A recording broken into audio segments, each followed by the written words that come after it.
భక్తివన్ ప్రేక్షకులకు నమస్కారం. వినాయక చవితి గురించి అండ్ అలాగే వినాయకుని యొక్క రూపాల గురించి ఈ రోజు మనతో మాట్లాడడానికి ఆధ్యాత్మికవేత్త రాజన్ గురుస్వామి గారు ఉన్నారు. ఆయనతో మాట్లాడదాం. గురుగారు నమస్కారం. నమస్కారం అమ్మా.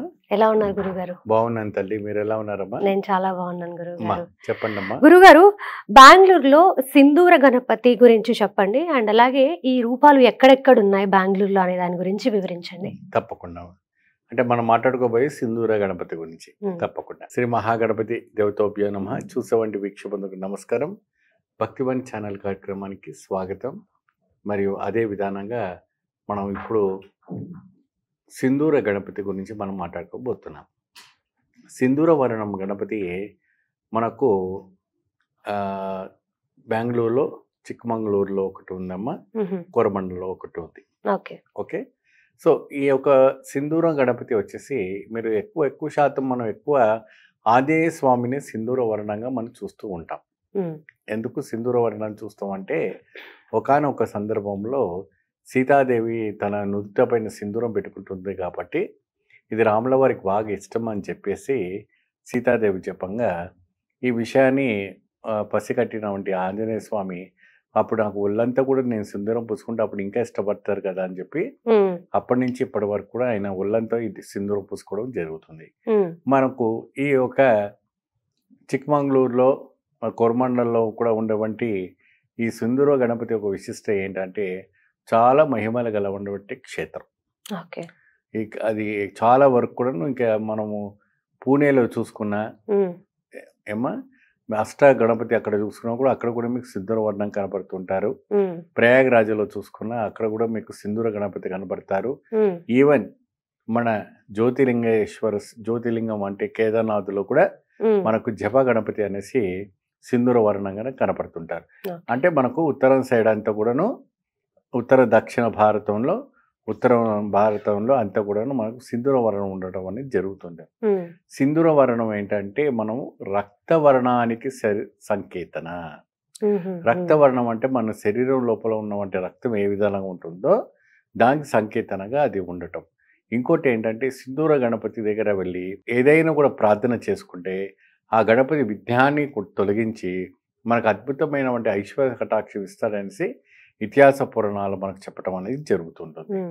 అతి సులభంగా, అతి వేగంగా ఈ సింధూర గణపతి అనేది మనకు ఫలాన్ని ఇవ్వటం అనేది జరుగుతుంది. ప్రతి బుధవారం రోజున స్వామివారికి సింధూర అలంకారం చేస్తారు ఇక్కడ కోరమండలంలో. చాలా వరకు కూడాను స్వామివారికి సింధూరం బాగా నిండుగా అలంకారం చేసి భక్తులందరూ కూడా తీసుకొచ్చిన సింధూరాన్ని అలంకరించేస్తుంటారు.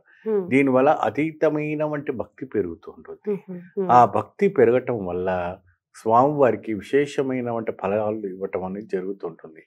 ఆ విశేషమైన వంటి ఫలాలు ఇవ్వటం వల్ల పిల్లలకని, మన కళ్యాణం కాని వాళ్ళకని, సంతానం లేని వాళ్ళకని, ఉద్యోగం లేని వాళ్ళకని, వేరే ఇతర ఉన్న అందరూ కూడాను వారి కోరికల విధానంగా శీఘ్రమే కదా ఫలప్రదానం ఇవ్వటం అని జరుగుతుంది.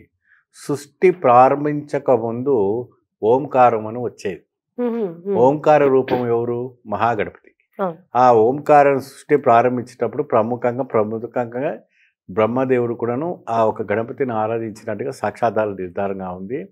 మరియు అదే విధానంగా సింధూర గణపతిని ఉమామహేశ్వరులు పూజించినగానే కళ్యాణంలో కూర్చున్నారట.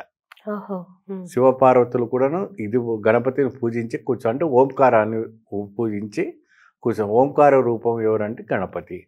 కాబట్టి ముక్కోటి దేవతలకు కూడాను, బ్రహ్మ విష్ణు మహేశ్వరులకు కూడాను, పంచభూతాలకు, నవగ్రహాలకు ఇక్కడ ఉన్నవంటి అందరు కూడా అధిపతి ఎవరే అంటే మహాగణపతి. ఆ గణపతికి తలిచిన వంటి వారే రాముడు కూడాను రావణాసుని యుద్ధం చేసే ముందు ఆ సీతాదేవిని పోయేటప్పుడు కూడా గణపతిని ఆరాధించి వెళ్ళటం జరుగుతుంది. మహాభారతంలో ద్వాపర యుగంలో కూడా శ్రీకృష్ణ పరమతో కృష్ణుడిని ఆరాధించేసి నేను యుద్ధం గెలిస్తే నేను వచ్చేసి ఇక్కడ నీ 265 ఎత్తు అయిన విగ్రహాన్ని నేను స్థాపన చేస్తా అంటే మనకు ఈ మన ఆంధ్రలోనే అక్కడ కులభయం ఉంటుంది ఆ ఊర్లో ఆ స్వామివారిని ప్రతిష్ఠ చేశారు. అది చాలా వరకు కూడాను విశేషమైనటువంటి ఆలయం ఆ ఒక వినాయకుడి ఆలయం. ఆ వినాయకుడు కూడా కృష్ణుడు స్వయంగానే మదనపల్లిలో మదనపల్లి దగ్గర మనకి వీకోట అని ఉంటుంది. ఆ వీకోట దగ్గర మనకు వెళ్ళామంటే అక్కడ స్వామివారిది దాదాపు 265 విగ్రహం ఎత్తున రాయి విగ్రహము శ్రీకృష్ణుడు స్వయంగా స్థాపించిన వంటిది మనకు సాక్షాధారాలు నిర్ధారణమైంది. కాబట్టి ఈ యొక్క రకరకాలుగా చూసుకుంటే స్వామివారిది 1116 అవతారాలు అయింది. ఆ 1116 అవతారాలు ఏమని చెప్తాము, ఎంత అని చెప్తాం, ఏమని పొగడుతును రా గణపతి అనేసి చక్కగా పాడిన వంటి కచేరీలు ఎన్నో ఎన్నో ఎన్నో ఉన్నాయి. స్వామి చిన్న ఎలక మీద కూర్చొని ఊరంతా ఏగుతూ లోక కళ్యాణార్థం కోసం మనకు అవతారం ఎత్తుతూ అనేక రకమైనటువంటి ప్రసన్నం ఇవ్వటం అనేది జరుగుతుంటుంది. అయితే ఈ యొక్క కైంకర్యాలన్నీ కూడా చేయటం వల్ల స్వామివారికి ఉడుములు, ఉండ్రాలు, నైవేద్యము, కొబ్బరికాయలు, ఇక్కడ వచ్చేసి గరికమాలలు ఇవ్వటం అని జరుగుతుంటుంది. సో ఈ రకమైనటువంటి పూజ చేసిన తర్వాత విశేషమైనటువంటి ఫలితాలు లభించి అనేక రకమైనటువంటి కోరికల ద్వారా మనం కోరినటువంటి కోరికలు ఏదైతే అది అతీతమైనటువంటి ఫలితం లభిస్తుంది. కాబట్టి స్వామివారి సింధూర గణపతిని అక్కడ ప్రసాదంగా ఇస్తారు.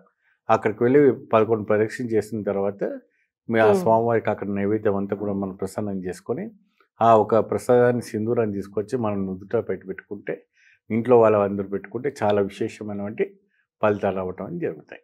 ఓకే, నమస్కారం. నమస్కారం.